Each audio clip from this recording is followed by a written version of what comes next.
What's going on, everybody? It's nice to see everybody's face again.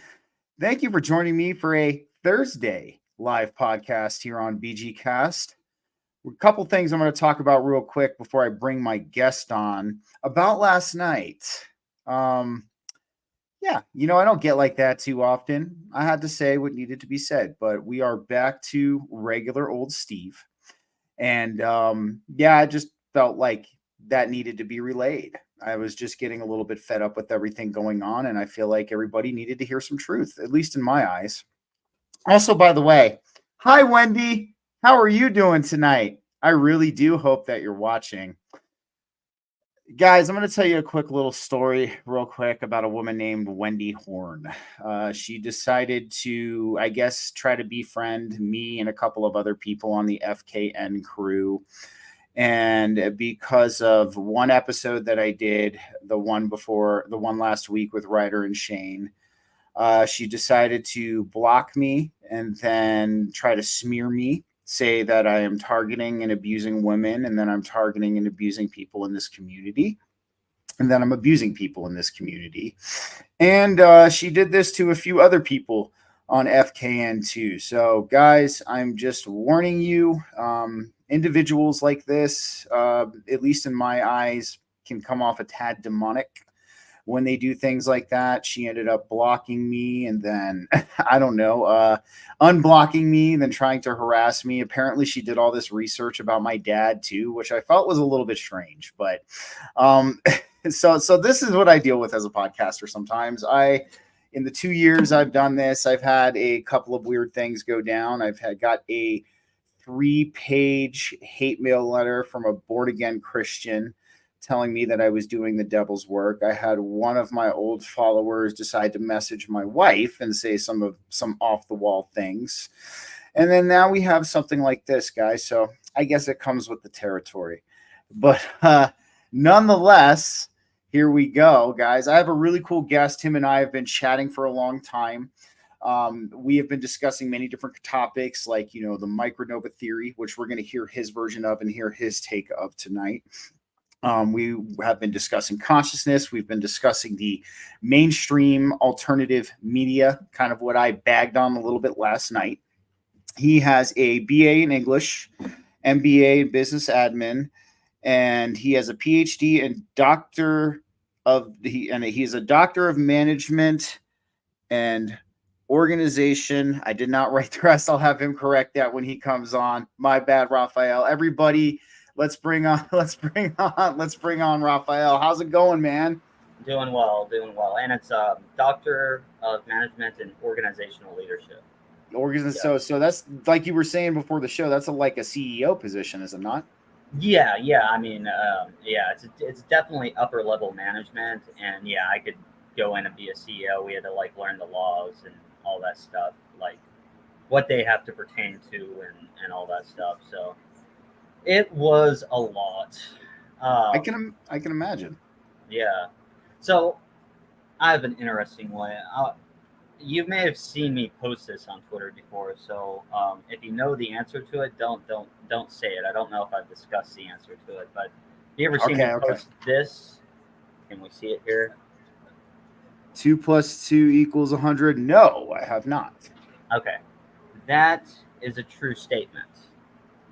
And while we discuss maybe a little bit of something else, I'll let you think about how that can be a true statement.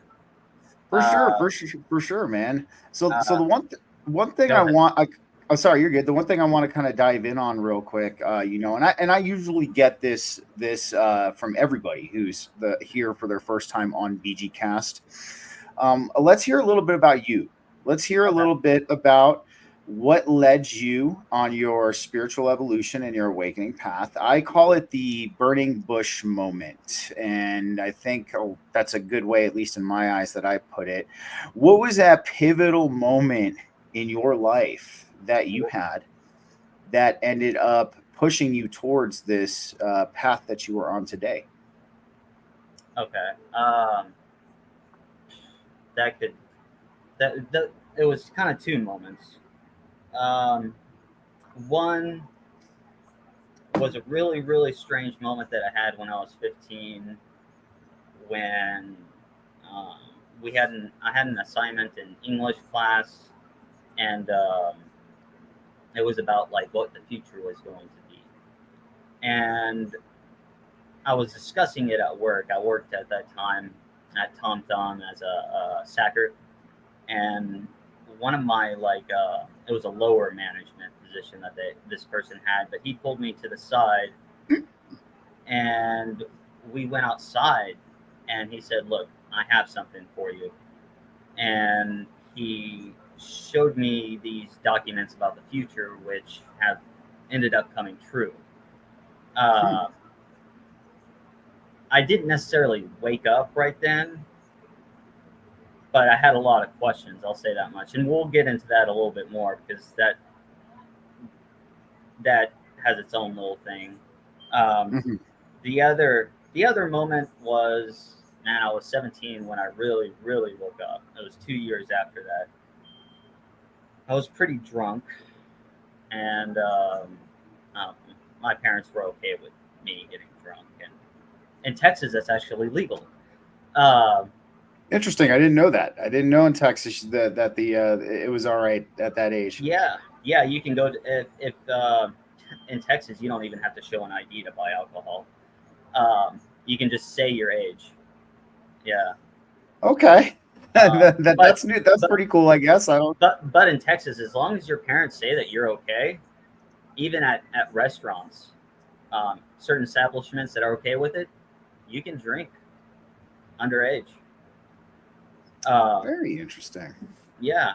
Um, but anyway, so I was drunk and I was thinking a lot, and it just kind of came to me that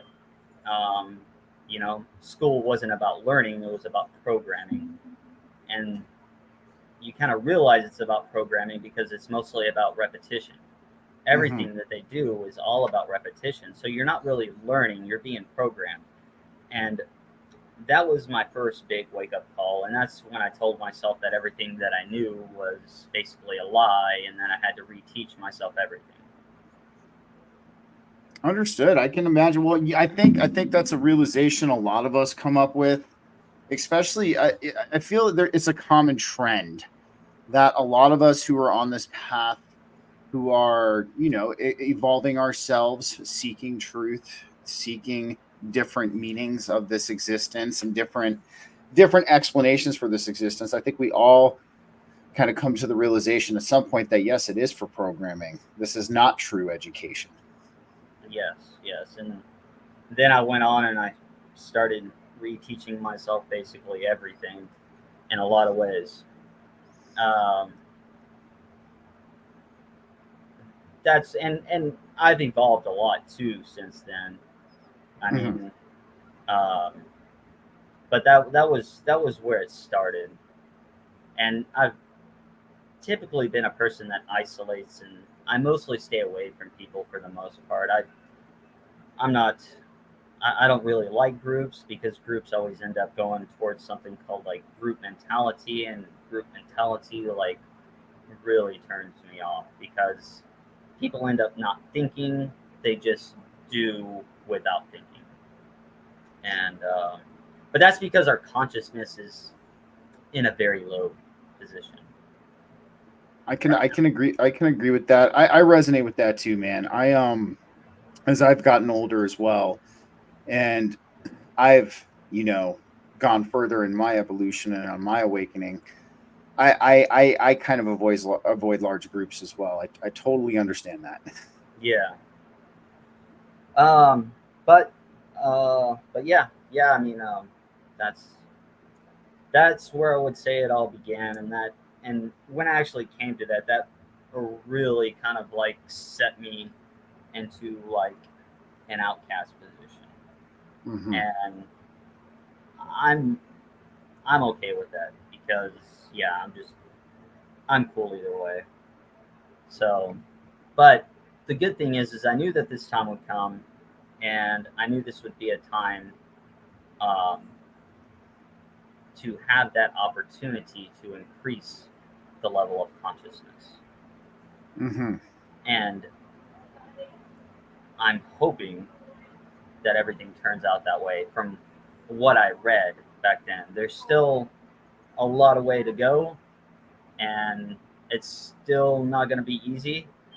Um, but the more time comes, the easier it will get, because the one thing is when you've dealt with tough stuff, you kind of see that you do grow stronger and that you can handle what is to come. And it's kind of like everything that you go through has been a kind of like preparing you for the next journey. I would completely agree with that. That so we have Don Rogers at March 4th Production says, we don't have social anxiety. We are energetically sensitive to negative environments. And that was also Canadian Spinja who added that in there as well.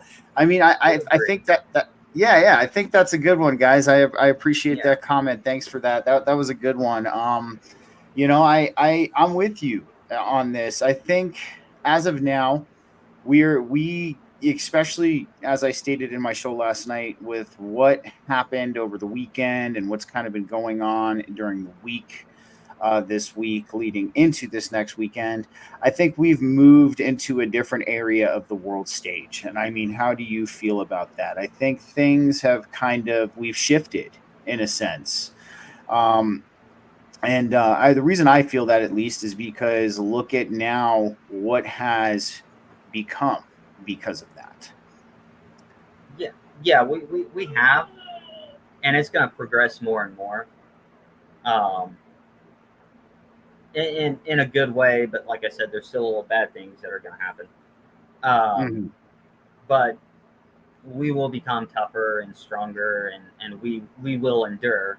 Um, and when it's all over, um, things will be a lot better, especially for the world around. Um,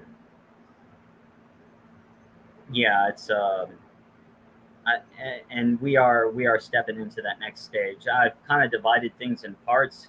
We're Mm-hmm. not yet done with what I call part one. Um, that should end. Part one will end after this election, and Okay. and then we move on to part two, which takes a different toll. It goes a different way, a way that I don't think a lot of people are seeing yet, and that's one of the things that we will get into and we will talk about.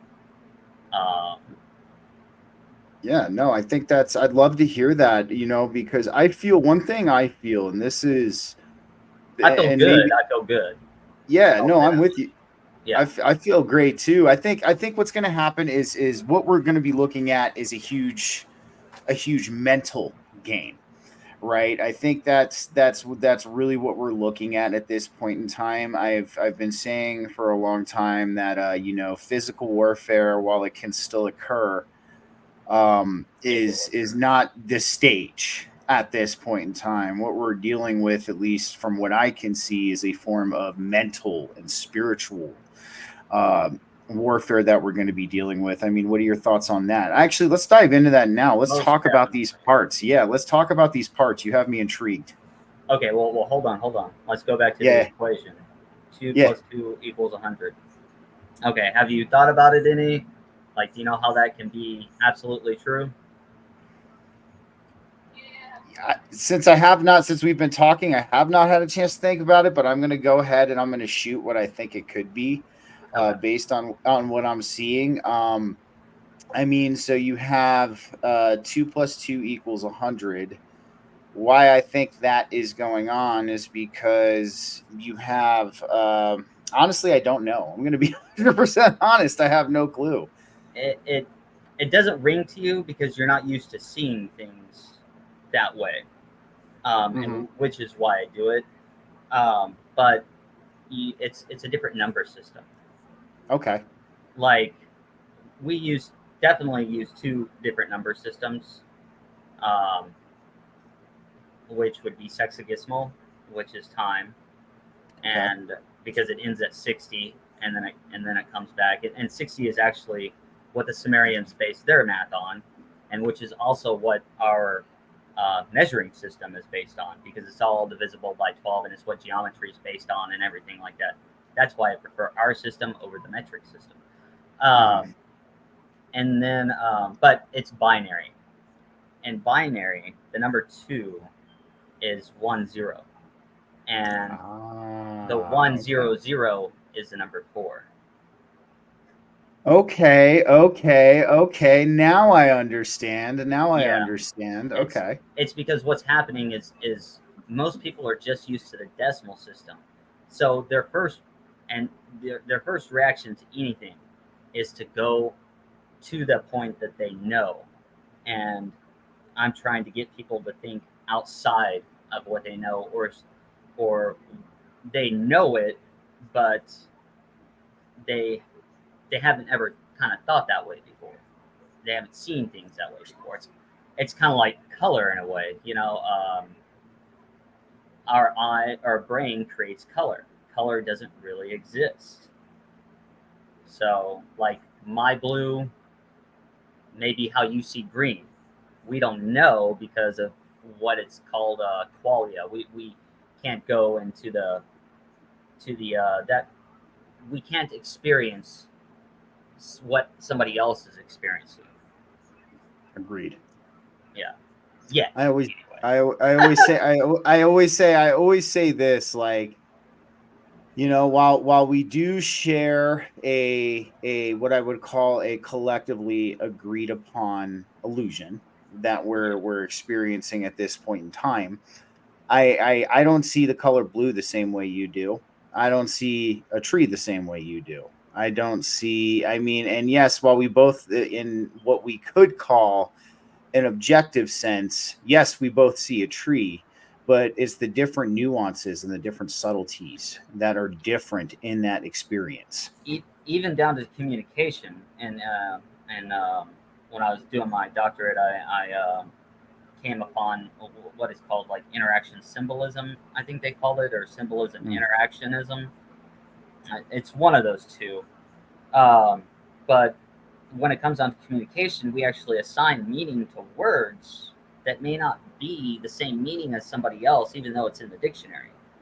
So we have to kind of understand somebody else's like terminology to really communicate effectively. And this is an area that we majorly lack, is communication.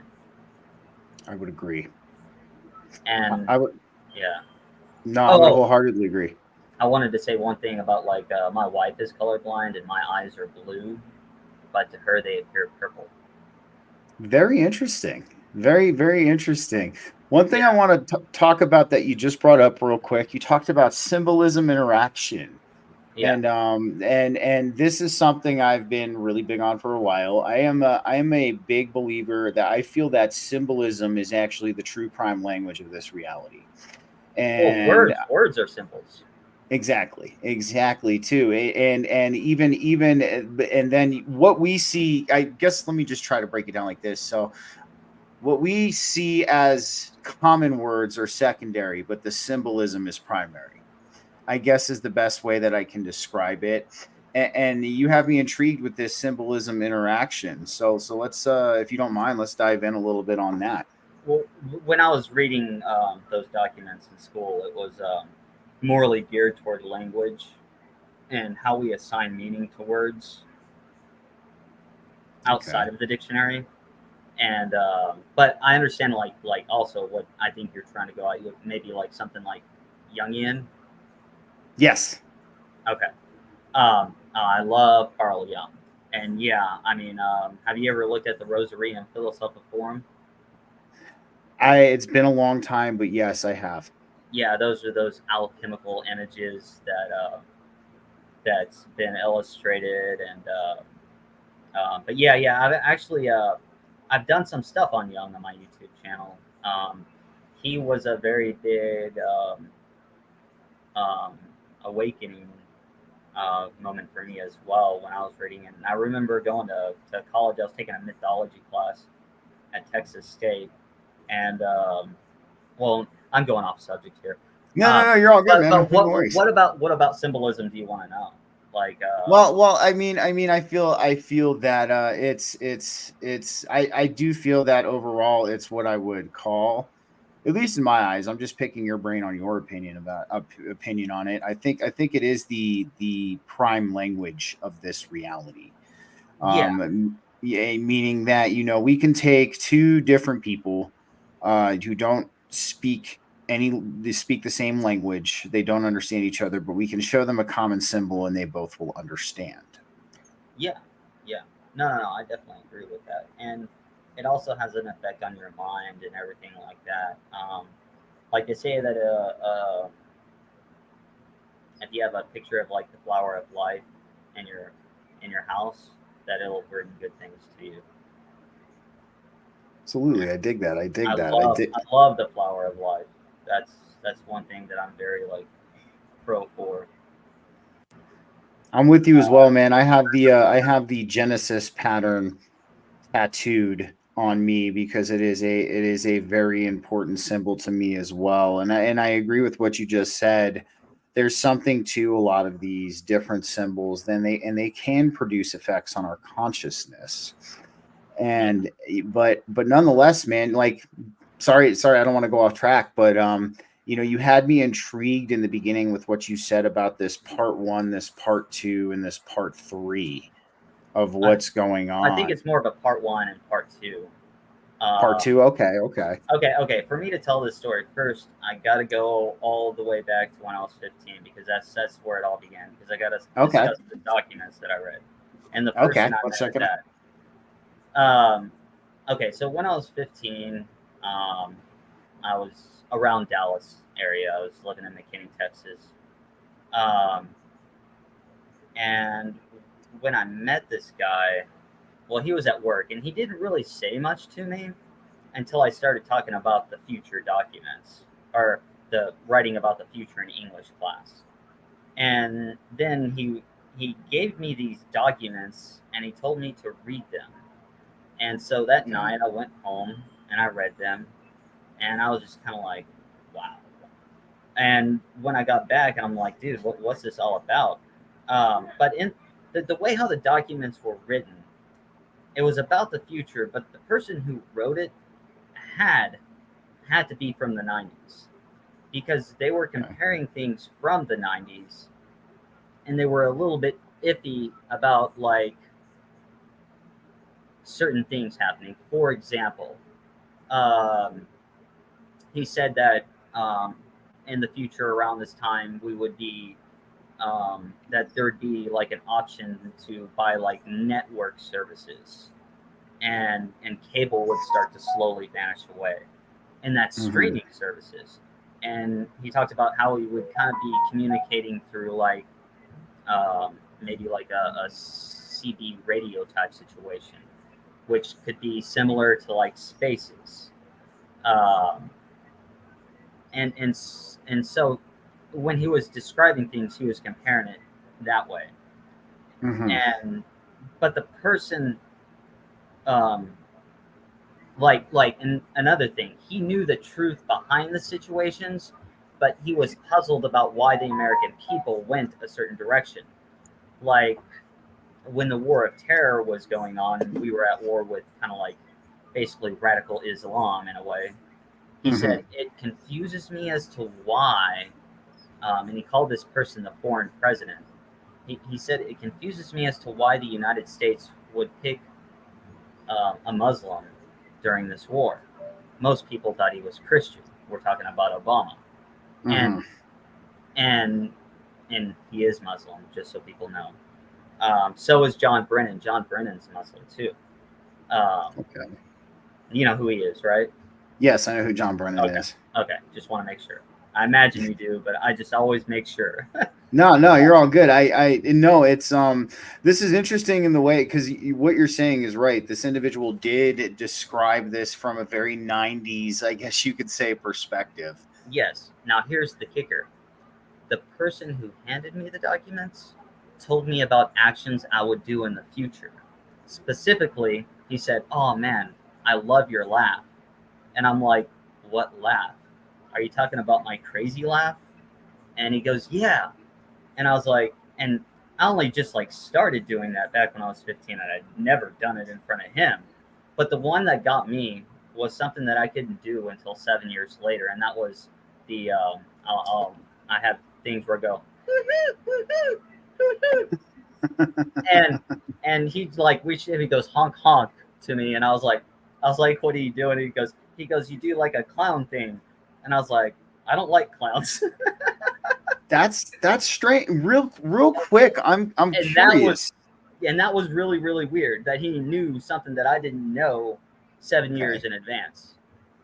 And That's really strange. so there's some form of time travel, and so I know that, and the person who wrote the documents, I'm thinking he was a remote viewer. Okay. I think that would make sense. I'm not like 100% positive on this, but I'm pretty sure the person who wrote the documents was a remote viewer. But the person who handed me the documents had to have some kind of future knowing.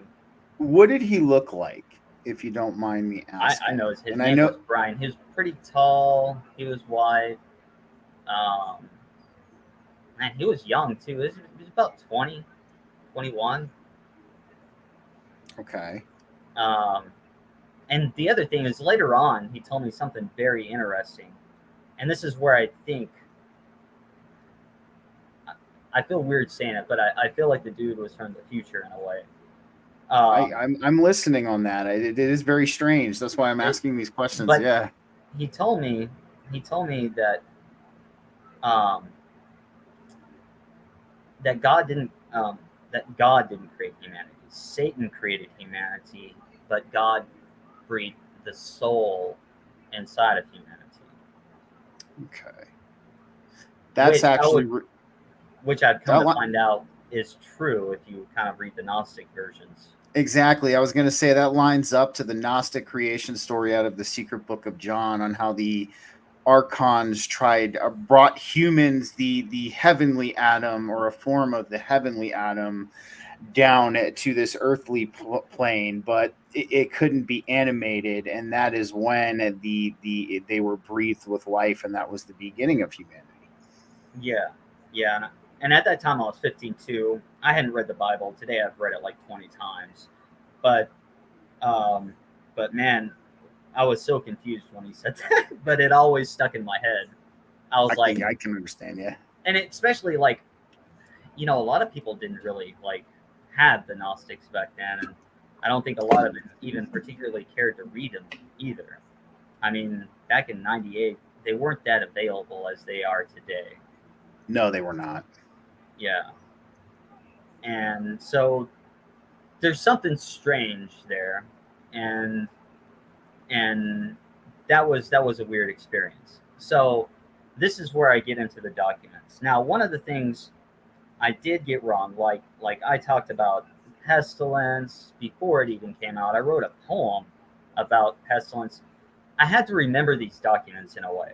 And when I was in school, I always remembered that the ancients would remember things through poems. So I wrote a lot of this stuff down in poetry form first. And because I didn't get to keep the documents, I had to return them back to him. But so some of my poems reflect that knowledge that I had about how we would come to this era of hate, how we would get struck with this pestilence, how this would happen, and stuff like that. And I published that poem on YouTube in 2019. February 6th, I think it was.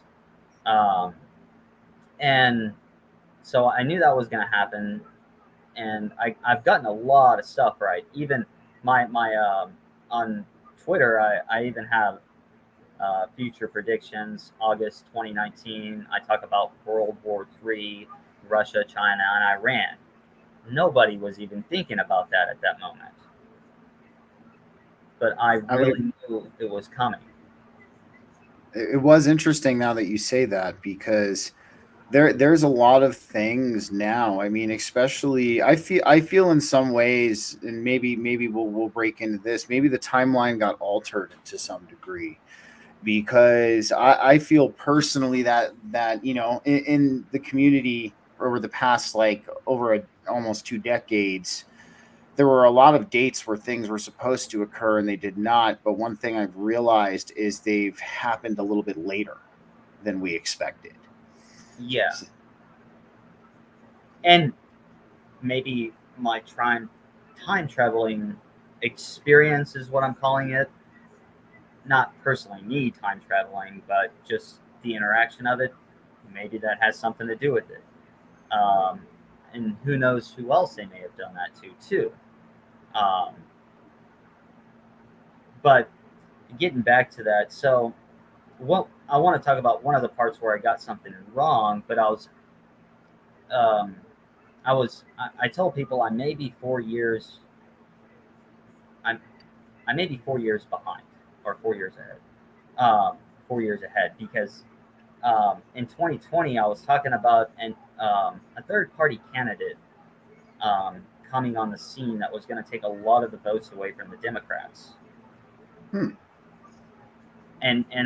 you can type my name onto Twitter. You can go to my profile page and go to the search bar and you can type third party candidate and you can see me back in 2020 in October talking about all that.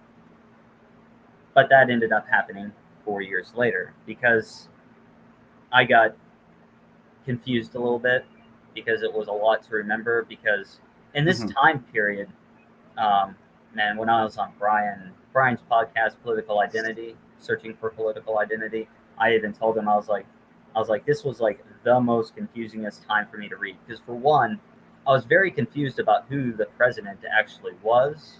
Because the guy said that the election was stolen, but we would come to find that out. And when he said that, I kind of thought that it meant that he called Trump the most hated. And I thought that meant that Trump was back in office. And so I was thinking that something like that was going to happen. But coming up, there's going to be some good things and there's going to be kind of like some bad things.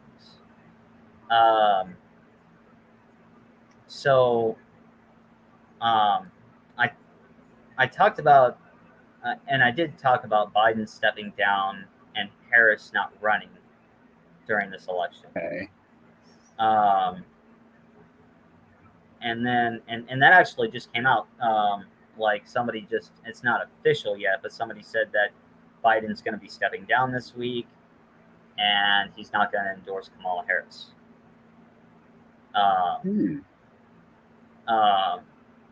And then I'm hoping, because I saw either Biden or Trump die, or I read, I didn't see. Interesting you say that. But I'm hoping that had to do with the assassination attempt thing. Because and I don't think Biden fully finishes his term. I think he eventually ends up stepping down, and we do get Harris for a short time. I think that might be the trade-off of not endorsing her.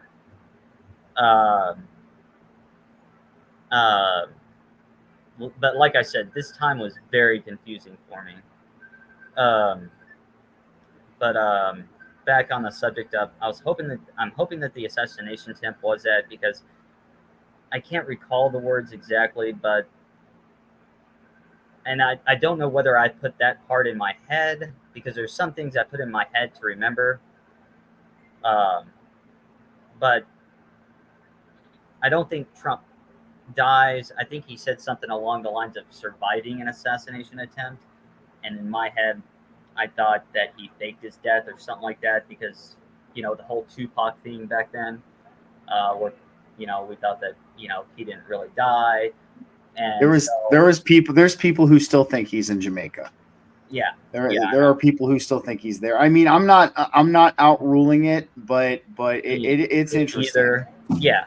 But we were kind of, that kind of affected me. So in a way, on YouTube, I do say, and I'm not really sure about this, but Trump may fake his death and come back after the election's over. But I don't think that's the case scenario. I think what we just saw is the case scenario. So he should be the person who wins the election.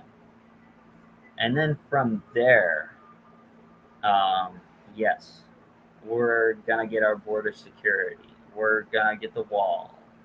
Um, there might be a possibility of some kind of Muslim ban, Hmm. because I call this like the new Crusades, because it seems like we're fixing to enter a religious type of war in a I lot of would ways, agree. I would and agree. and but this religious war is going to turn into a non-religious war once we hit the Russia and China part. Um, so, but we're also going to be facing a severe depression around 2026, 2027. China's going to collapse, India is going to collapse, and it's going to hit the whole world economy. And this is going on too at the same time that we're in a battle for currency dominance with BRICS. And like, I don't know if a lot of people know, but China has basically stolen all of our trade in Asia and Africa, Hmm. and they especially took Saudi Arabia away, and Saudi Arabia is the big kicker. Right now, I'm still impressed that the economy is still like in a good position, because I am as well. I was like, they're holding this off for Trump. They're faking the numbers and they're holding it for Trump, and they're gonna let it. They're just gonna let it go, and he's gonna have to deal with this very very bad situation. A bad situation to where I've recommended people should read 1900 or The Last President. Now I'll tell you, he's not the last president, um, but it the president in there is Trump. He does have a vice president named Pence at the time. That's not the it's Vance now. Um, but one of the things I'm wondering is going to happen is one of the things that happens first in that book is they actually burn Trump Tower in New York It, City, I wouldn't be surprised. I mean, the one or thing you're some kind of vandalism happens. well, you brought up a very interesting thing, and I hate to be cliche about this because I know this has been talked about ad nauseum in our community. But you talked about the economy collapsing under Trump. That kind of goes to that Simpsons episode, does it not? It's a little bit kind of Yeah, it's without the woman as the vice president. exactly without the woman part. But I remember in that Simpsons episode with Donald Trump when he became president, the economy ended up collapsing under him. And I think that's very interesting that you say we're going to be heading into some kind of depression in 2026. It kind of lines up a little strangely. Yeah, well, not only that is I have peer-reviewed documents on my YouTube channel. Okay, so you can, just to let people know, you can show peer-reviewed documents on YouTube. You just have to say, this is for research purposes. It's Mm-hmm. okay to look over copyrighted material, and I don't go over it verbatim. Um, my dissertation's on there too. Um, Mm-hmm. but in these documents, I got it from a journal called Leadership and Strategy because I submitted an article to there, um, and I was amazed that this was even like on there because it talks about three different scenarios that the United States is going to head down. The first one is a Democrat strategy, which sucks. The second one would be Trump's strategy, which is a lot better, except there's not so much reliance on green energy. We're going to be, bringing back oil, but there is a possibility of a new source of energy um, coming that's a lot better and blows green energy technology away. Like, to be honest, green energy technology sucks. And they could actually have it so much better. They don't even discuss some of the things that they have, like solar Mm-hmm. paint. They actually have paint that has like these nanotechnology in it that can absorb the sun and um, provide your whole house with electricity. You don't have to have solar panels. That's very interesting because I know they do have at this point in time, me being an electrician and all, they have carbon based electrically conductive paint. at this point. So that's really cool that they're upping their game. Keep on going. I'm really interested. You can Google solar paint and you'll already see like companies that have it. But what I'm hoping for is that whatever Ashton, the one that's dealing with the flight, the Malaysian flight, I'm hoping that's the energy that comes out. That energy from the void. That's what I'm hoping, because I think that would be the best way to go. But so there's a good possibility that we will get a new energy. Cody, there. Sorry, so you broke up for a second. What did you just say? Sorry about that. Am I there? Oh, okay. There is a good possibility. Yeah, you're here. Yeah, you're here. That we will get a new energy source. So I'm on board with that. I think you probably feel this as well. I think that they do have access to this technology. They do have access to the 0-point field already. I just don't think it is highly publicized. And I mean, I myself have personally been working on little projects myself when it comes to trying to discover this. So that's very interesting. So keep on, man. This is very intriguing to me. So in there, they actually outline on scenario 2 that we will have a Great Depression in 2026 to 2027, and they expect it to last to 2035, which also too at the moment would probably be about basically the same time as World War III. And when I was reading these documents, the one thing that I thought was very surreal was that World War III seemed a lot like World War II, except that China was the bad guy. And they are the main bad guy. So the person who comes after Trump, and I know this may be hard for some people to believe, but the person who comes after Trump, the guy called the Great Uniter, and he's supposed to be young. And so far, I can only see 2 people for this, and that's going to be Vance or Vivek. But they're supposed to be the best person that we ever elect to the presidency. They're supposed to be better than Trump. And they lead us through World War III, and we do win. At some point, Russia switches sides. And this is also what caught my eye with Trump and Vance.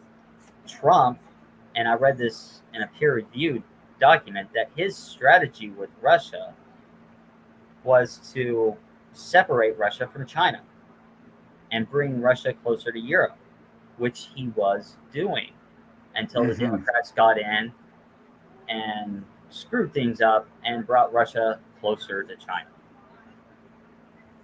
Because that's the Democrats. The Democrats' strategy is to make us a third world country with green energy. Because exactly in all these scenarios that the peer-reviewed paper put with green energy, it always talked about rolling blackouts and blackouts occurring, like we never had enough energy. But China and India would. And the whole goal, listen, the whole goal isn't 2030. The whole goal is 2050. Okay, so this is where solar panels expire in 2050. In there, when BRICS was first created, so after 9/11, Goldman Sachs helped China create BRICS. It's on their website. I even have it on YouTube. I've talked about it on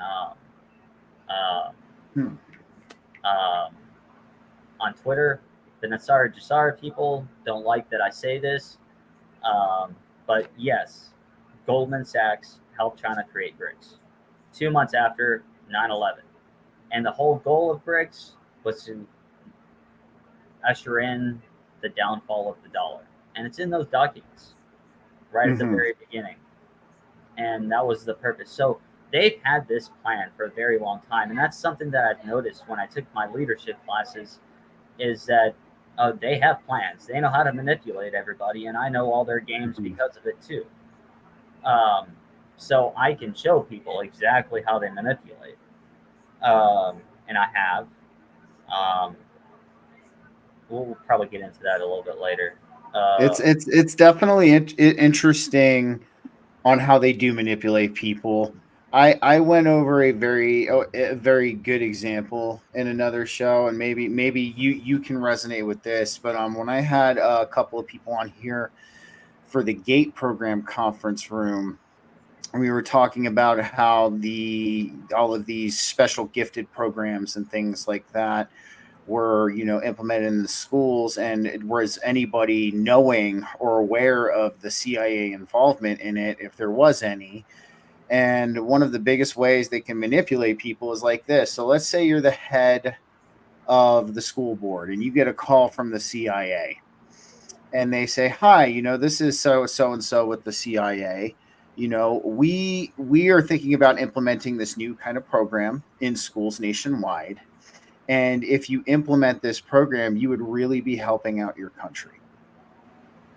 And what common person who's a believer in the consensual reality and believes in the mainstream narrative, none of them are going to question that. They're going to go, "Okay, let's do the program." They're not going to, you know what I mean? That's one way they do it, at least in my eyes. Yeah, yeah. I was morally talking about like which is one way, and they have like radio waves and things of that nature. But I discovered a lot of things through what they call organizational change theory, which would be Okay, like yeah.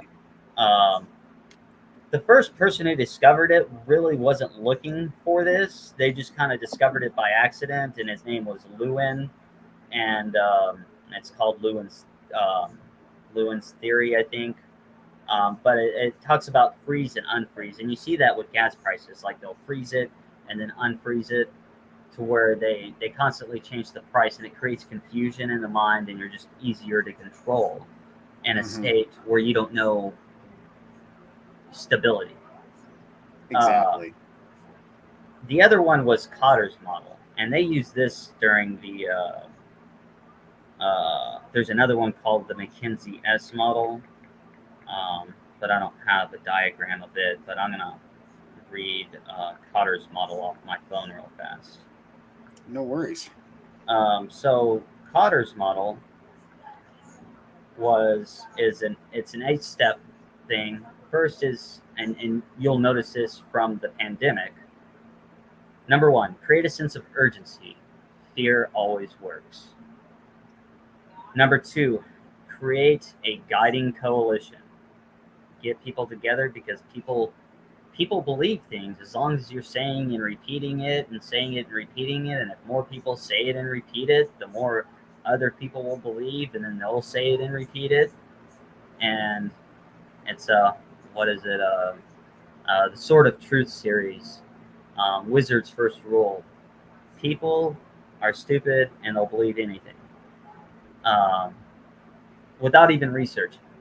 Um, and then, okay, so that we got 1 and 2. Number 3, develop a vision and strategies, which they did a lot of. Got to wear a mask. The whole you got to stand 6 feet, which the 6 feet thing was really, really bullshit. It's actually 23 feet. I'm just like, man, could you imagine people standing 23 feet? Nothing would ever get. I know. And let me speak about a virus here for a second. Nobody really. Okay, if you look up, yeah, we kind of saw a virus, early on with certain microscopes, but we really didn't see a virus until 2011 with a nanoscope, because it's a nanoparticle. And so wearing a face mask, even N95s don't work in this. But basically, wearing a face mask, you're trying to actually, like, what is it? Stop a mosquito with a fence. All right, it ain't gonna work. It's true. It's not gonna work. It's not. Number 4 is communicate the change vision. Number 5, and you'll see this. This also goes with the whole Micronova theory. Good, because that's something I definitely want to talk about. Yeah. Number 5, remove barriers to action, which, like, in other words, you're removing obstacles like, oh, the anti-vax are the enemy. You're making it easier for the vaccine to come out by stomping out, or the censorship that was going on. We can't have these people be an obstacle. You got to remove the barriers to the action. Um, Number 6 is accomplish short-term wins. Number 7 is build on the change, and then number 8, institute the change. Hmm. Those are all methods I think that we've seen happen and play out in real time, going on with even today, even with Yes, what's no, happening today. So yeah. the Micronova, since you brought that up, that was one of our big talking. Wait. Hold on, I wanted to finish the. Oh yeah. Oh, sorry. Go ahead. Yeah. So, so I don't. Whoever this great uniter is, they're supposed to be young. Um, I would say, early 40s at the latest, maybe mid 40s, and maybe upper 40s, because that's still young for a president. But I would look towards the lower 40s. And they're supposed to unite the nation. Like, the nation's not going to be completely united under Trump. There's still going to be some division, although grounds are made. But it's the great uniter, the person who we elect after this election, which I thought was supposed to be this election. But he's the person who's going to unite the country, make us very strong. We go on to defeat China and Iran. And I don't think Iran's going to be much of an issue. The main issue is China.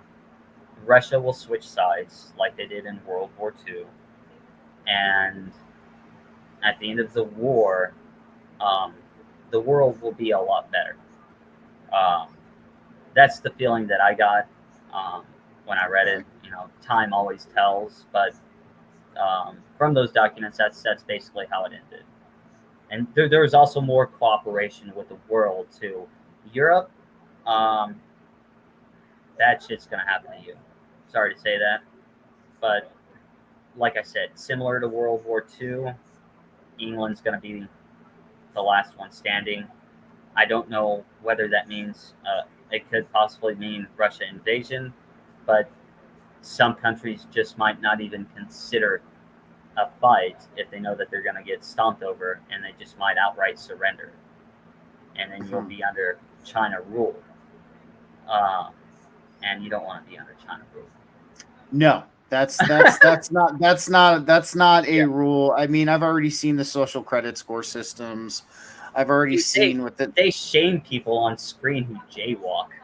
I know. I saw that video. Yeah. I was like, I couldn't believe it because it's like jaywalking's like the most minor thing. I don't even really consider it a crime. I can't believe that it is technically a ticketable offense. But the worst thing to do is taking organs out of people alive. That is the worst, man. I mean, I know some people will debate me on this all day and say it's their culture, but I'm not a fan of the fact they eat dogs, man. I'm a dog lover. I have 2 dogs here at the house, and my 2 girls upstairs. Yeah, I just don't think it's right to do that. But of course, I don't think it would be nutritionally good. I don't think so either, but no, I think what you're saying sounds very interesting to me. It sounds a lot like it lines up quite a bit with I would say it's a more modernized version. Have you heard of the Albert Pike 3 World Wars letter? No. So there was the letter came out in the late 1800s. It was by a 33rd degree Freemason named Albert Pike. What's interesting now, because they're scrubbing the internet, I can't find the full version of the letter anymore. I can only find a redacted version. I know my a friend sent me a site where I could potentially find it. But what it was a 33rd degree Freemason. He was in the late 1800s. He basically talked about the 3 world wars that were going to occur. And he talked about World War I, World War II, and World War III. And in the late 1800s, he predicted World War I and World War II with stunning accuracy before they even happened. Yes. And then World War III, is kind of lining up to what he said was going to happen in World War III. Is kind of lining up to saying what you're saying right here. I find this pretty phenomenally interesting. Well, that's just cool. Yeah, I never heard of the guy. So, oh, one thing I wanted to say before we move on to the Micronova is we should come upon a new financial system, and it should be based on gold, because Texas is coming out with its own. It's trying to pass a law right now. They have it on the books to basically go through legislation, that whole process. And but Texas already has on the books to have their own digital gold. Very interesting. Yeah, and I also found documents on OCC.gov that talks about the global currency collapse. That have posted that on Twitter and YouTube, and the coming of a quantum financial system. And that quantum financial system should be dealing with gold. Actually, I believe that's what the whole cryptocurrency was about. It was a testing stage for this, that they're going to switch to gold. And I believe that the CIA actually created Bitcoin just because of the inventor's name of Bitcoin in Japanese, when you translate it to English, means Central Intelligence. And very strange. That's very strange. It is, yeah. Yeah. I was gonna say, I remember the days. It's funny because I remember when Bitcoin was first being used, like in the late 2000s, when it was literally $1 a Bitcoin, and looking at where it evolved today and how crypto and blockchain and all of that has kind of taken a forefront on the new financial frontier. I would not be surprised. This is all in either one way or another has been done by design. And you, I think, outlined some really cool points, is that they start with this stuff many years in the past, and they implement these little tiny measures, and they implement these, whether you call it, I mean, even when it comes to the, I don't know if you remember, if you've ever heard of back when in the early 1900s, or the mid, like 1920s, when the Federal Reserve first got put in after the inflationary event in the early 1900s that not a lot of people talk about, that JP Morgan caused, but they would do smear campaigns on people who still tried to buy with gold. They would be like, oh, what are you, a hick? You need to get a dollar receipt. You need to pay with dollar receipts. And then we kind of saw the dollar start to get smeared against. And I don't know if you remember the commercials in like the late 90s, early 2000s, where they would show people swiping their cards in the line, then somebody would come up in the line and they would pay with cash, and everybody would look at them like they were like crazy because they were paying with cash. And now they're kind of doing the same thing with biometrics and like paying with like different other things too. So it's interesting how it leads up over time to the desired result. Yeah. I remember those commercials. And now it's kind of like the other way around. These days you'll see people using their card and people with cash being slow. I know. It's crazy, man. It's crazy. So let's start breaking down the Micronova, because this is actually how you and I first started talking. We were on, we're not going to name names, but we were on that particular guy's X, and you and I kind of got to know each other. So I'm kind of do you not want me to say his name, or you can say it? I mean, I was just gonna say his first name. You can say Ben. Yeah. We'll say Ben. Yeah. We'll say Ben. But and that's how you and I first met. I'm curious about your take on it, what you feel about it. I know there's a lot of people who are really on with his theory, and there's some people who think that it's complete bullshit. So I'm just curious on your thoughts. I don't think it's going to happen, and he hasn't really given any real evidence for it. And here's why I say this. Well, first, I'd probably say about 6-8 months ago, I got really, really interested in it. And I was like, look, somebody needs to check this person out to see what he's saying is true or not. And even because I like to entertain ideas and everything like that. Like I was believing in a Nasara Jasara for a little bit because it's kind of somewhat it lines up to with me, but then when I thought about it a little bit more, a lot of things didn't make sense, and I'm like, no, that has to be Russia, China disinformation, because I know Russia and China are not good guys, and they're trying to portray them as good guys. And I don't like that. But back to Ben. So I went on his YouTube page and I said, look, I have a PhD. I took 2 astrophysics classes, at a community college when I first, went this track. And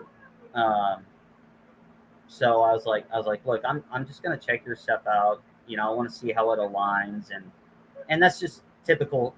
That's what we do when kind of like academics, I would say, science and all that. It's nothing to take offense towards. But his first response to me off of that was, he said something like, he said, "Oh, I'm the guy who proved that 2012 wasn't going to happen." And I was like, I told people 2012 wasn't going to happen. That doesn't like give me some kind of street cred that I'm like his jizz or something like that. And so I was like, that's cool and all. I didn't really quite know how to respond to that because it had nothing to do with what I. But anyway, so as I was digging through everything, I also went towards Doug too because he mentions Doug a lot. So, so I looked at him some, and I was like, since he's been mentioning this guy Doug, let me go check his stuff out. Well, I gotta say, Doug was pretty interesting. I'd like to follow up with somebody who knows ancient Greek about his whole Aristotle theory, because I did find that interesting to actually understand if that's true. But on that, the piece of evidence that Doug brought, because most of his stuff had to do with, it was in the Hebrew Bible, and I'm like, okay, well, where are we going with this? He never got around to it, but there was one thing that if this is going to happen, like per se, let's just say the event does happen, the only evidence that I've seen per se that's real came from his side, where he talked about having a statistician. He thought that the spirals in our Milky Way galaxy were a certain light years apart, due to these micronovas. And most of them lined up to his year date, which was 12,068 years. That this is a regular occurrence or something like that. And I was like, yeah, okay. But some of them were a little bit off. One of them was 11,415, and another one was really close. It was 12,067 years. And but the one that was closest to us was like, it was 300 years off. It was like 11,742 is what I'd like to say. I'm pretty good with numbers. Like my mind remembers numbers for some reason, so I'm pretty sure I got that right. And which is about 326 years off, but I don't know exactly when he did this, so I have to go back and look. But so it's this, that would be the spaces in the spiral between like different solar systems, but the spirals at the edge of the galaxy were that way. And to put it into like a more clear picture, imagine you have a target with 2 colors, one red and let's say one white.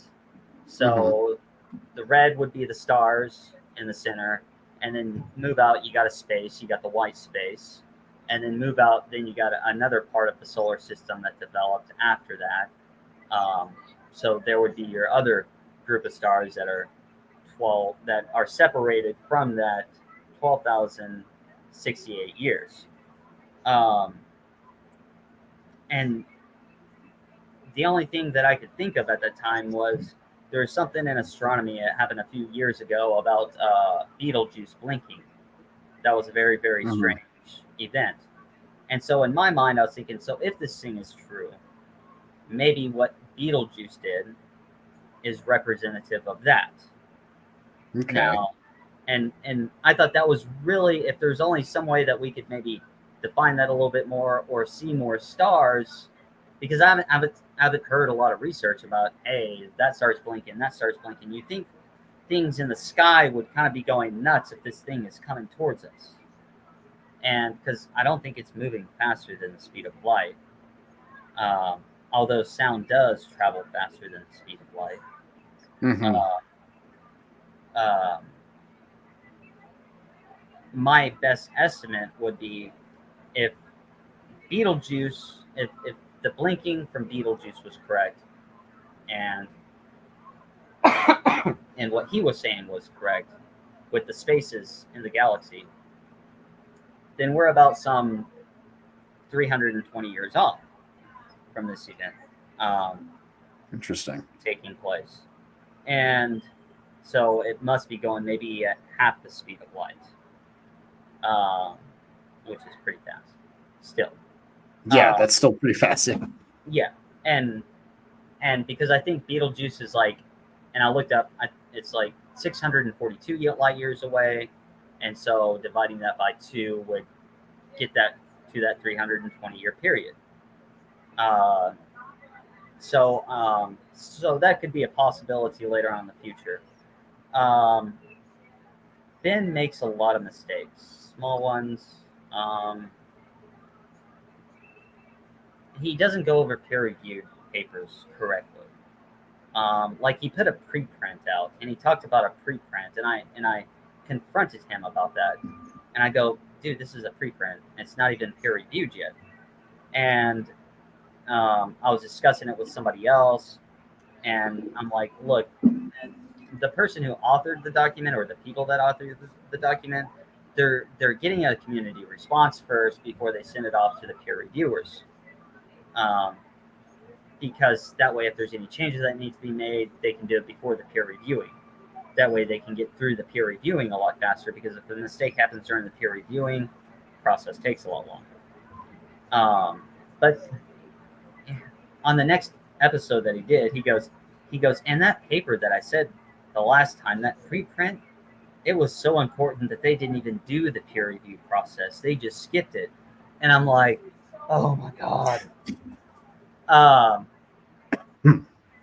I've seen him do that a couple of times too, and not stuff like kind of with what you're saying. Excuse me.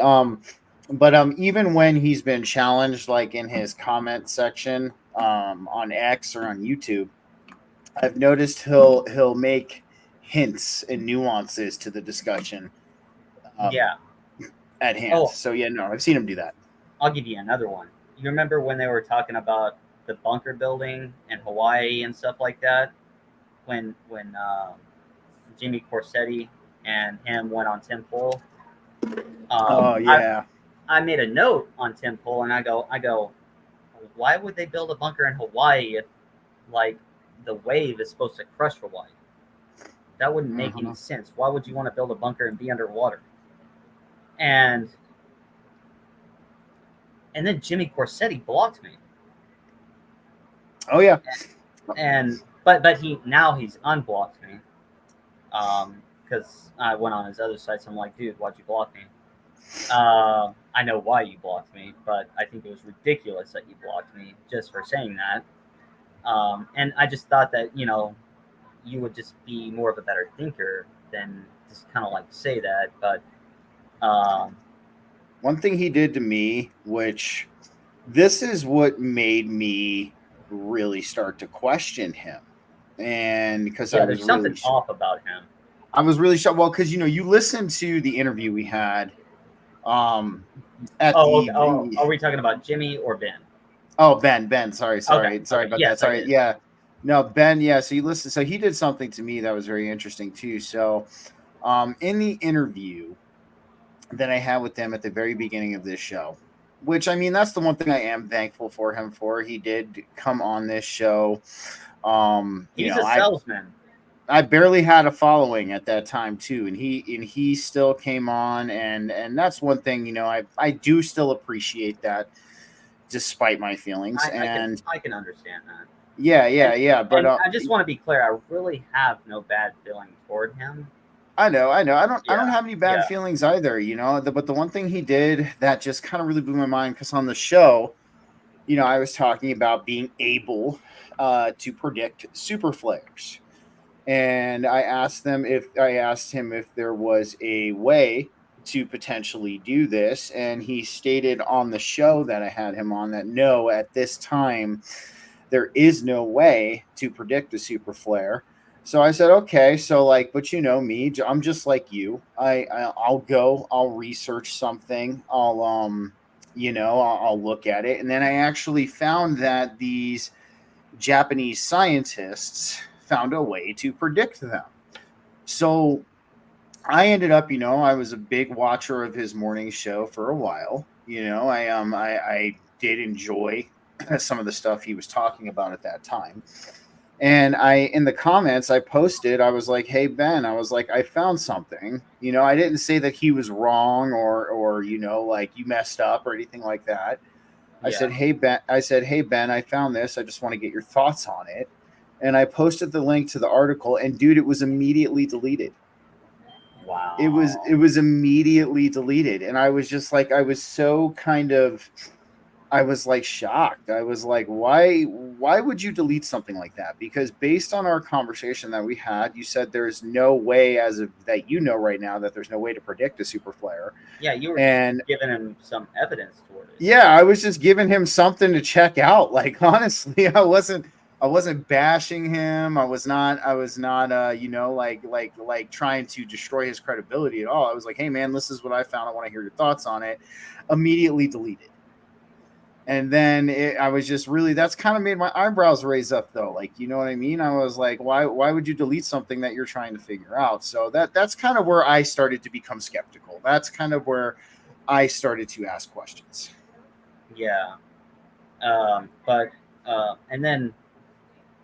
and then some of the people that are, I guess, connected with him were trying to show that Hawaii would be okay to, like, during this whole event, and I'm like, no, not the way you're describing it. No way.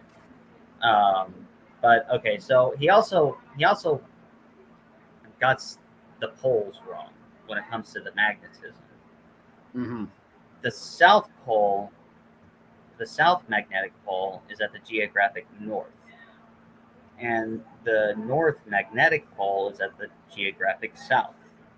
And the way how you can easily tell this is when you look at a compass and it points north, and you're thinking it's pointing to geography north, which it is, but it's being attracted by the south magnet, and that's why it's pointing north. So, Mm. so it's actually the South Pole that's moving toward Russia, the South magnetic pole. Let me put it that way. And the main reason that's actually happening right now is, I don't think he discusses this, is that the Earth itself has actually moved a little bit, Okay. which has kind of sent that little, I guess, blob over toward Russia. Um, Now, scientists think that it moved because we changed, I guess, the weight of the Earth or the mass of the Earth by taking out too much groundwater. I'm not so much convinced of that. I don't know about that either. Yeah, I'm, I'm with you on that one. I'm thinking, what's that guy's name? The Milagro cycles. I'm thinking more of that. Okay. Do you know who I'm talking about? I've heard that before. I don't know exactly who you're talking Okay. about. Well, I mean, yeah, yeah, but they're like long cycles, like 100,000. Um, like the glacial cycles are 100,000 Oh, years, yeah, 10,000 yeah. warming, 90,000 ice age type scenario, or glaciation, however you want to call it.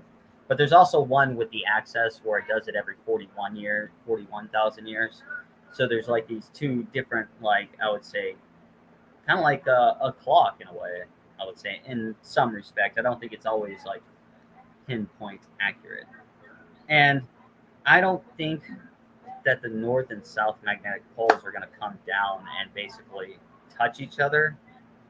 I don't know where he's getting that from. I think if anything else, they would break apart and create a new magnetic pole that way.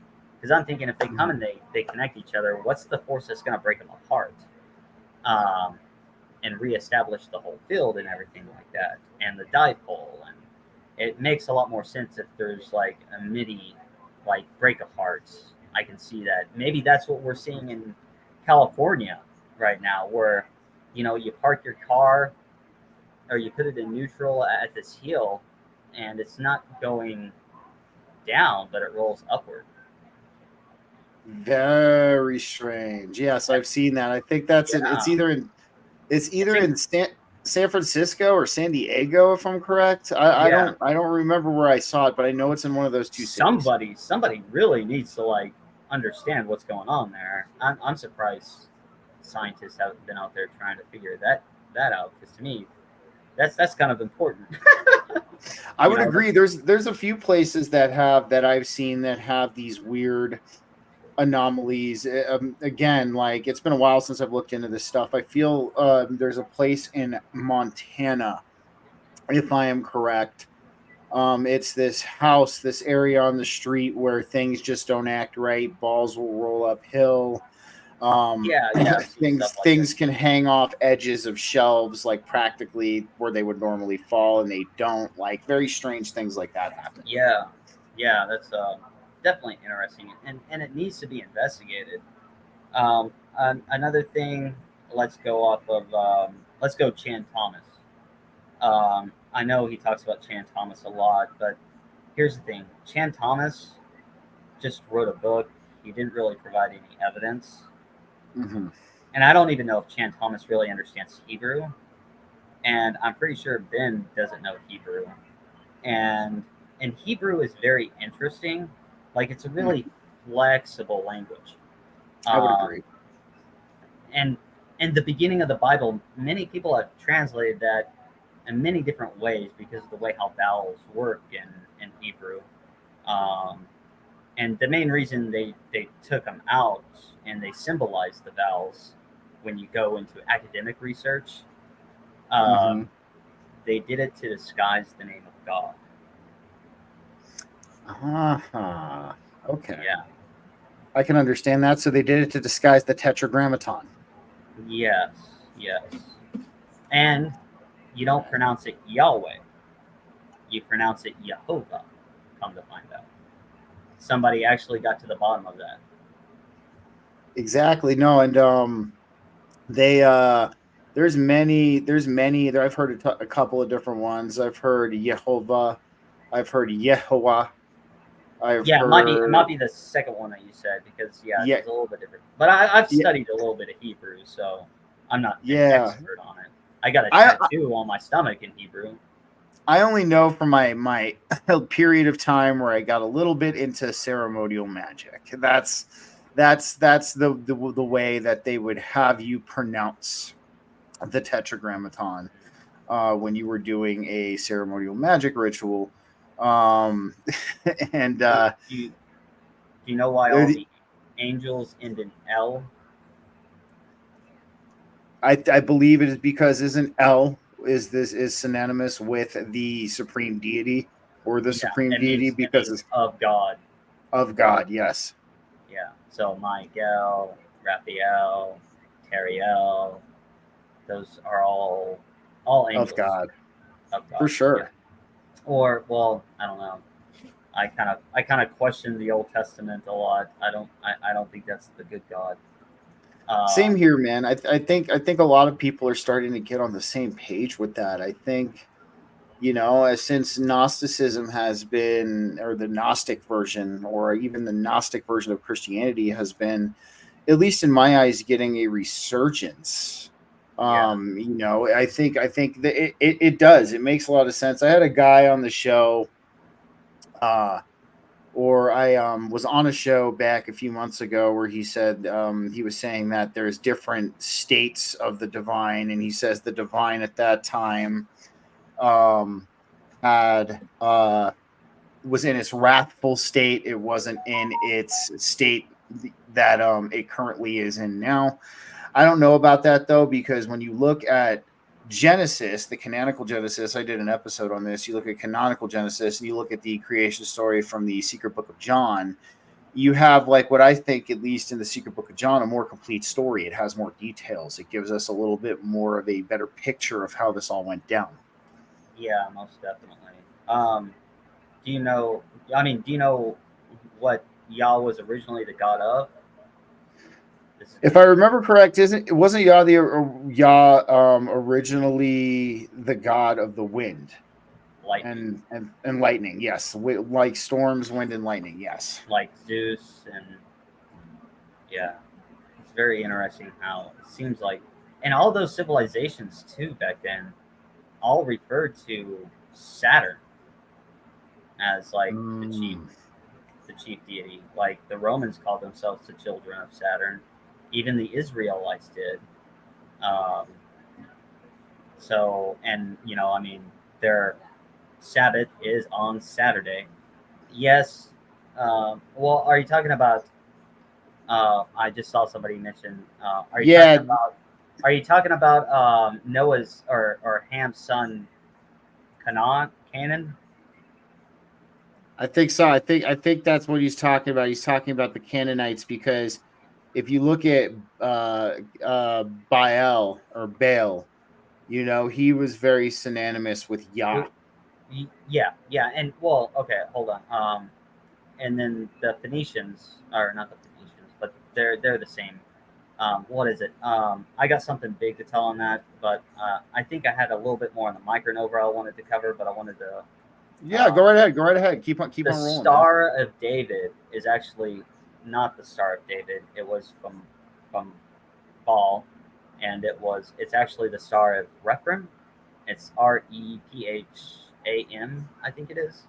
Mm-hmm. Same symbol, and so that's actually like the symbol of Satan, actually. And if you think about it, there's so many sixes in that. That is, it is, man. And well, that's interesting because I feel, and Sabbath is Saturday, and that's Saturn, the day of Saturn. Yeah. Exactly. I feel that there's a lot of symbols that have been misrepresented. I mean, throughout the ages. I mean, I've talked about the swastika before, on how the swastika originally was a very positive symbol, and then it got bastardized. And the pentagram, even at a time, stood for the 5 wounds of Christ, and now it's looked at as this satanic, I guess you could say, satanic symbol. So it's very interesting on how they took this symbol, the Star of David, something that was truly satanic in nature, and moved it into what I would call a PR move to get people on board into a more positive light. Yeah, and I think symbols can have a negative or a positive. It depends on how the person views it. And, exactly, I totally agree with that. Thanks, Daniel. We have a good crew over here, man. I love it when people get involved, man. Yeah. Daniel put it the Star of Rephaim. Yeah, Rim fan. Yeah, or however you pronounce it. I'm not. Sometimes I suck at pronunciations. But I wanted to back on the Micronova. Okay, so another thing that I noticed was the journals he selected were very, very odd. For one, most of the journals. Now, when you get the name of a journal, you go to it and you hit like, what are the submissions that the author has to go through? And there's single peer review and there's double peer review.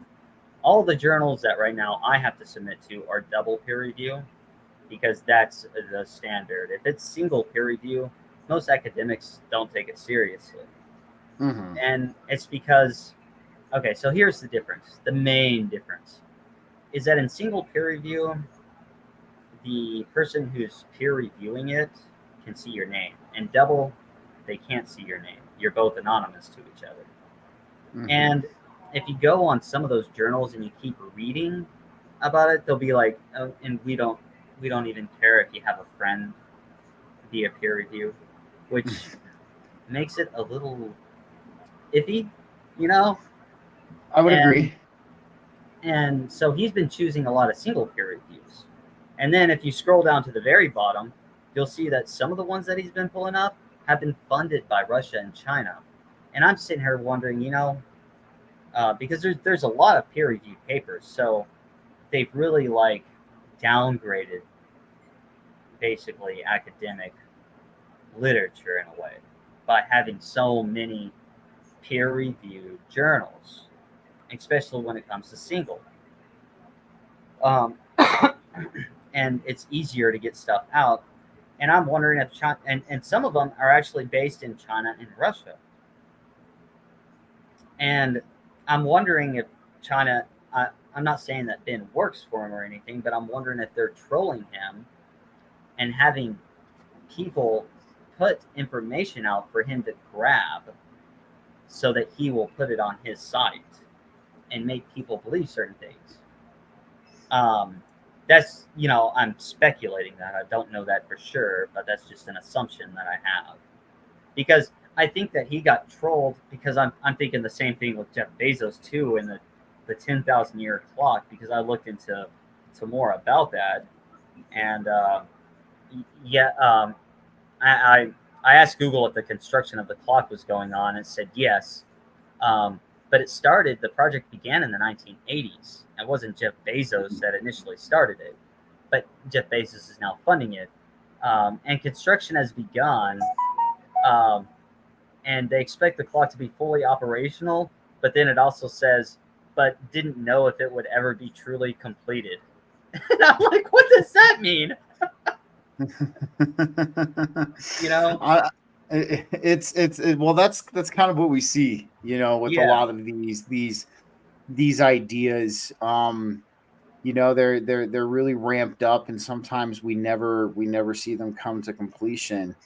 I mean, the one thing I'm going to say about the Micronova theory, and then I want to touch on the mainstream alternative media with you a little bit, okay, just because we're getting close to the 2 hour mark and stuff like that's that. cool. That's cool. Yeah, no worries, man. But I honestly feel this is what I feel, and I know that Ben would probably fight me tooth and nail on what I'm about to say. I think it is one potential outcome that we can see ourselves in. I do think there is more at play here when it comes to this reality that we experience, that we all collectively create together. And I do think it's a potential outcome, but do I have attachments to this outcome? Absolutely not. And the reason why I don't is, like I said in my show last night, this doesn't mean I'm better than anybody. And I'm not saying it in a way that I'm better than anybody. But I woke up in 2008. I've watched this world stage in this scenario for almost 2 decades at this point. And there are a lot of things that were supposed to have happened, and they have not. A good example is in 2012. Yes, we thought the world was going to end.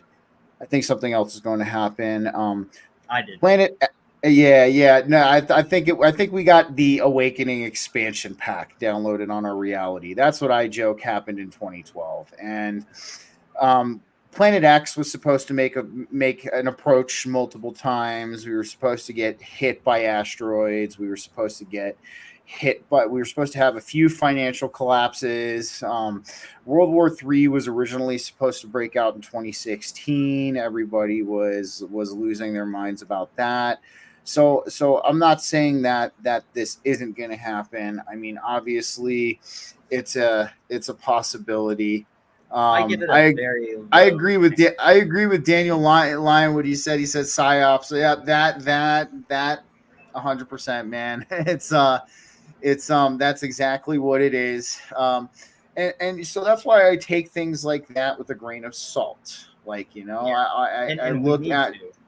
Exactly. And I mean, again, I do have respect for the guy. I mean, he's done a lot of work. I mean, I have to have some respect, to a degree for the people who do what I do. Yeah, So yeah, I no. totally. I admire his creativity and everything like that, but I'm hoping at some point he's not going to string everybody along, and then Hmm. you know what I mean. the But I'm the not one. mad at him. The, I just would like to see some real evidence, and that's what he oh yeah, doesn't show. I'm with you, man. I'm with you. So let's move on. And yes, Daniel Lyon, you're killing it with this stuff, dude. Like seriously, Yeah, yes. If we work together, we can create our own reality. We can exactly. create our own sovereignty. I completely agree with that, man. Thanks for saying that. But yeah, the Especially when mainstream. your brain creates shit anyway. So I mean, Exactly, man. So the mainstream alternative media. I had my bone to pick with them last night. yeah. um, I brought up the whole Fritz Springmeier incident. I did. Didn't you? I You're the one who told. like the General Flynn thing. That was excellent that you said that I because remember because you and I were talking about that. So let's kind of yeah, dive into that a little bit because a lot of people are looking at Flynn right now like he's a hero, yeah. like he's doing great things for us. But from what I can tell, there's another side of the story, and I want to hear your thoughts on that. Okay, so from what I gathered from those documents was that there's basically from my assumption, this is my assumption, it wasn't explicitly stated in there, but it seemed like there was a battle going on between what I ended up terming the old powers versus the new powers. And we know the old powers, they want to fuck us over really, really bad. The new powers don't want to do that. They they do want to disclose things. I'm gonna let them know that they're coming off in a rough start because right now the only thing that they know how to do is kind of what the old powers knew how to do when it comes in terms of controlling the media and manipulation. And I'm Gaslighting. yes, and but they need to start bringing us out of fear consciousness because there's been too much fear, and a lot of my research, talked about fear. And so when you're in a state of fear, your cells literally stop growing.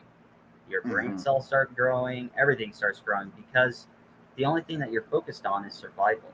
And that's what your cells are geared towards. So, Dune, keep that in your mind, uh, fear is the mind killer. It literally is. 100%.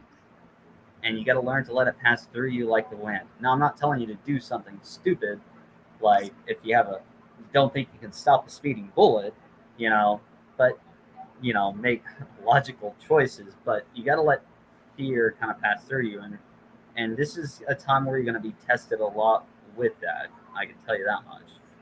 Oh, 100%. I think we are being tested. I think in ways we're being trolled as well with a few Yeah, things. yeah, they're not. I think eventually it's going to end up good. Um, but he's off to a rough start because they're keeping the old system and they're not yet disclosing things. But I think they're waiting to disclose things when they're like at least 2025. I would say. I think that's really after this election happens is kind of like is Mhm.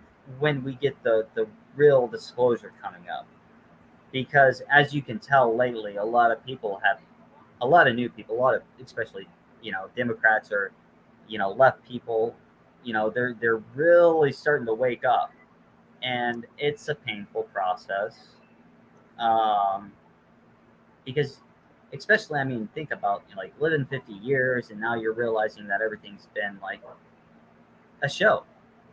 Mhm. You don't know It's been what a show. to, and that's the hard part is people have realized that they've been lied to so much that they don't know what the fuck to believe. So you got people believing all sorts of crazy shit, and I would agree. Yes. and and we gotta. There's a different way in order to do this than what they're doing, and I learned this studying consciousness. There's 5 levels. Okay, you got the egotistical consciousness, which is about 5% of the population. You got the reactive mind. Oh, before I go into this, one of the this is the book that sent me on. I didn't plan on getting a doctorate degree until I read this book in college, and I'm talking about how to change consciousness, and this book does it. But it's called Mastering Leadership by Anderson and Adams, and it was written in 2016. Mastering Leadership. I'm gonna have to check that out. Yeah, there's a lot more to that Mastering Leadership. That's why I put Anderson and Adams on there. And the year it was published was 2016, and you'll find it. Sweet.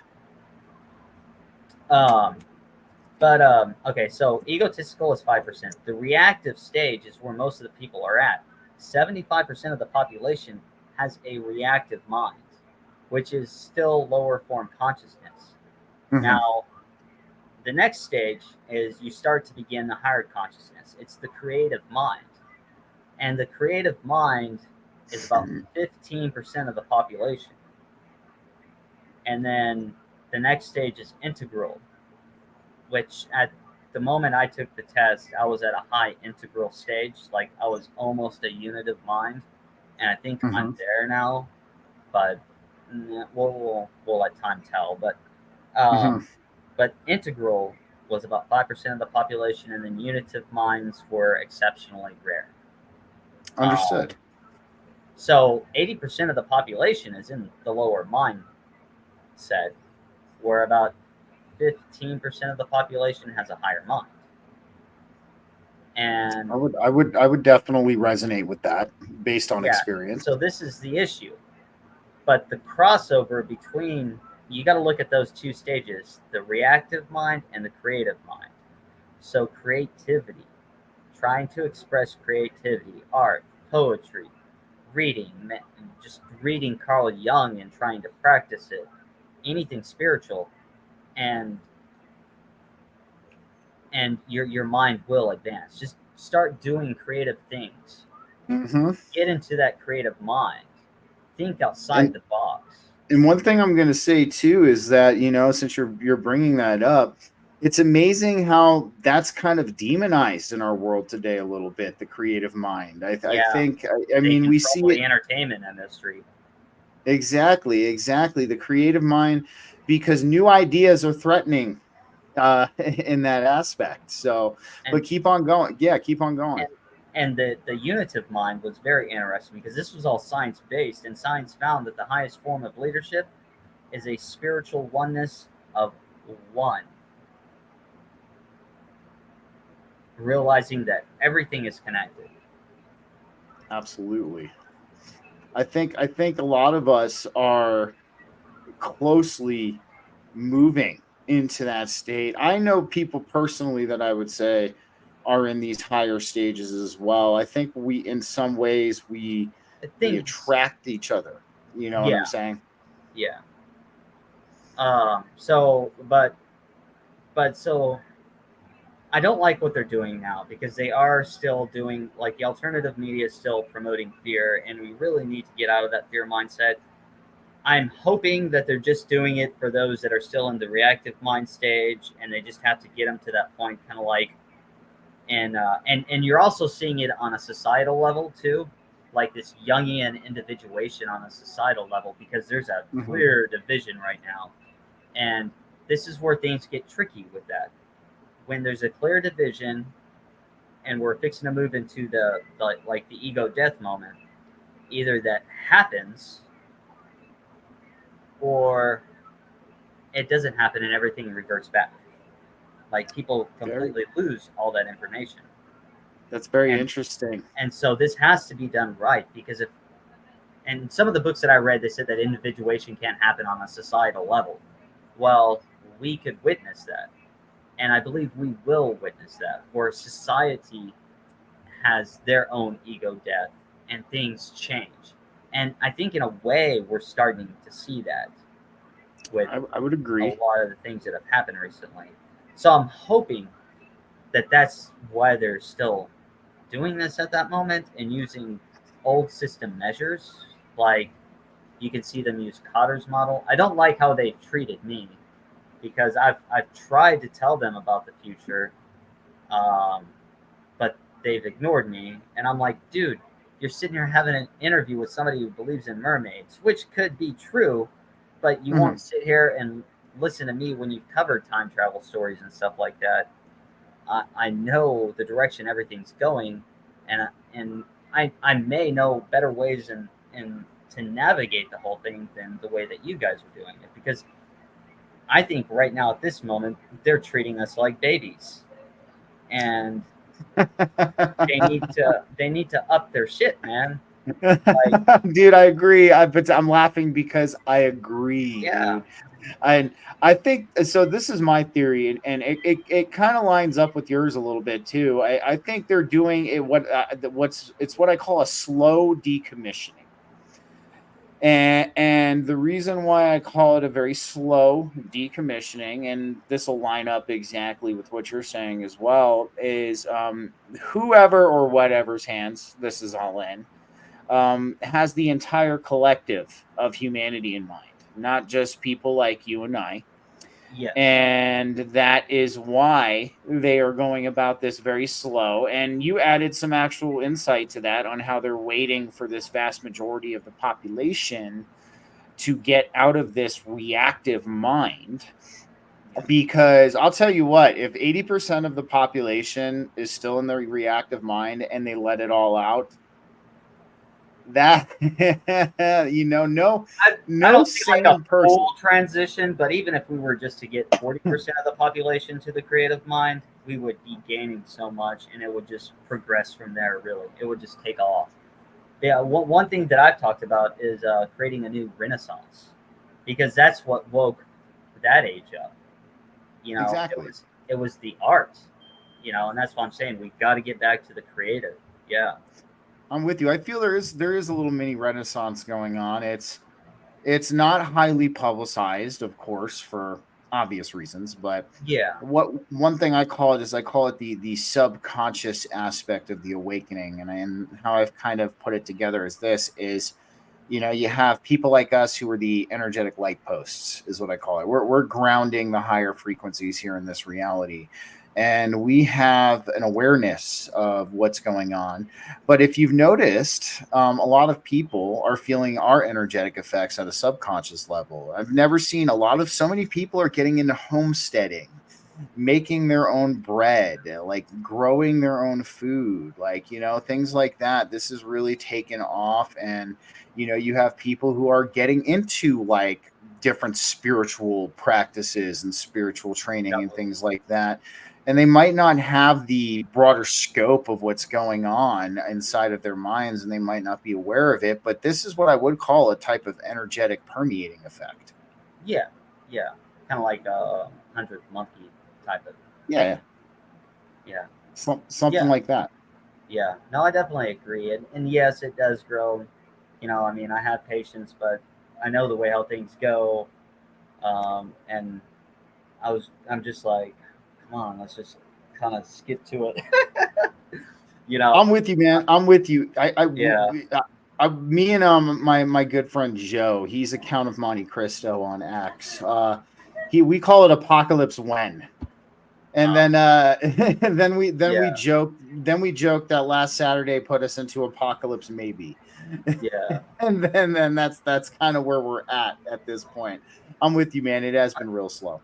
I don't think that in an apocalypse, like I don't see nuclear war happening. Oh no, I don't. Yeah, no. The definition of apocalypse we use is just the end of the illusion. Yeah, yeah, there you go. Yeah. But I mean, just so people know, that was not like in any of the documents that I read Oh was yeah. a nuclear war. This turning into that. It's gonna be a weird war, Uh-huh. but it's not gonna get to that level. And I don't think whatever those flying saucers are, whether it's us or it's somebody else, some of them are us. but they don't want us firing those things off. I know it's. I mean, the They've one thing. they've stopped them before during the Cold War, and I don't think they would let those things go off. Oh, 100%. I'm with you, man. And like, I know there's a lot of misinformation in the UFO community when it comes to certain things. But the one, at least in my opinion, but the one thing that that's really hard to debunk is we have actual video evidence of these things deactivating nuclear warheads, and Yeah. that's a really hard thing to debunk, or a hard thing to call misinformation or something like that. So I'm with you. I don't think that's in the cards. I think there are definitely some kind of other forces at play here, and There we've definitely discussed that are. as well. Yeah. Oh, 100%. I think there are things here that have been here just as long as us, if not longer. Longer, probably. I Yeah. So Yeah, and one of the things that a lot of people also miscalculate about the whole Atlantis story, and nobody really talks about, was there was a war going on during that whole Atlantis era hmm that none of these people even discuss up, and a lot of what happened back then related to that war, like the changes that happened in the earth. And it could be one of the reasons why they don't want nobody firing nuclear weapons, because I think some of them are still around, or I would. witness what happened back then, because it was a battle for control. I'll say that much. And I will say that the bad guys won, but now the bad guys are losing. 100%, man. So there is a theory going around, and I'll pick your brain on this. And I haven't exactly bought into this theory, but because you brought up the war, that's this is why. So there's a lot of people who think that the war that happened back then destroyed our planet. And right now we are currently sitting in what I would call an organic simulation of planet Earth while the planet is being repaired. Now, I can't, of course, this is speculation. There's nothing I can do to prove this, Yeah, but it's very interesting. You brought up the war, and, and the changes that occurred to the planet. I mean, it's something to think that about, at least. that could be possible. I mean, I do believe that this universe is holographic.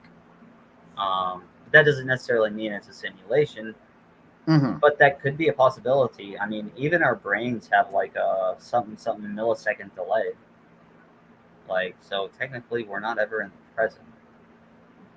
I know it's very interesting, and the whole Atlantean thing, the whole Younger Dryas issue that occurred. I always joke that There's a if lot we, to dissect in that people don't realize. it's. I always joked, man, that if I ever had the ability to time travel, where was the first place I would go is 12,000 years ago. I would probably do the same. I just, I We would would have to kind of see it. have to remain kind of like invisible in a way, because I don't know what they were wearing back then. God, to me, I think there were advanced civilizations. I don't think they floated on a boat. I think they hid underground, like Globe Tepe and Globe Tepe and all those other things. Because there's a lot of underground tunnels, Oh um, yes. and I think there was also like a delay in the war, um, like at least 1,000 year delay in the war. Like it was happening, and then there was 1,000 year delay in the war because of Earth changes. And then when they came back out, it was like their children were fighting the war that they kind of like started to try and finish. And it was a really long, fucked up war over control, and it's something that I'm just kind of starting to look into. It's kind of one of the reasons why I'm writing my novels, Very um, cool. because it's a narrative form is an actual form of like study that one can do in order to discover meanings and stuff like that. And so the novels that I write, because my novels are connected to reality, so I'm trying to intertangle like fiction with reality, and Mm-hmm. so because I believe in one to make everything all connected, and that's what my Twitter page is about. This is my character Raphael Tiriel. There's another Mm-hmm. character that I introduced alongside of him called the Jester, and Mm-hmm. they'll get their own books, but it'll all be explained in the novel more or less. But I'm trying to make that interconnectedness kind of like show out. But yeah, and I'm with you, man. That's pretty cool. yeah, that novel should be out in September. I'm hoping that's how I have everything planned. Um, and so far, it looks like that's very like 98% likely to happen. So, but um, other than that, was there anything else? Well, no, man. So we're gonna be we're gonna go ahead and wrap it up tonight. And I'll just have you stick around for a couple minutes after we get off, just to chit chat for a sec. But Okay. Yeah, if you I ever want think me to come back, yeah, I'm cool. absolutely, man. No, yeah, for sure. I definitely want you to come back and talk about your books. I think we dove into some of the things we talked about. I definitely would like to go a little bit more in depth with you on some of Sure. the other topics next time you come on. But so I already took the liberty of putting your YouTube channel and your X account in the description of both Okay. the Rumble Thanks. and the YouTube videos. Yeah, no worries. I take care. I take care of my guests, man. I go hunt down your links and I throw them in there so people can check you out. But if there's any other place people can find you and check you out, why don't you let everybody know now? I'm also probably not a lot of people know these ones, but Prosebox and OpenDiary.com. They're kind of like diary sites. It's where I began, like back in like in the early 2000s.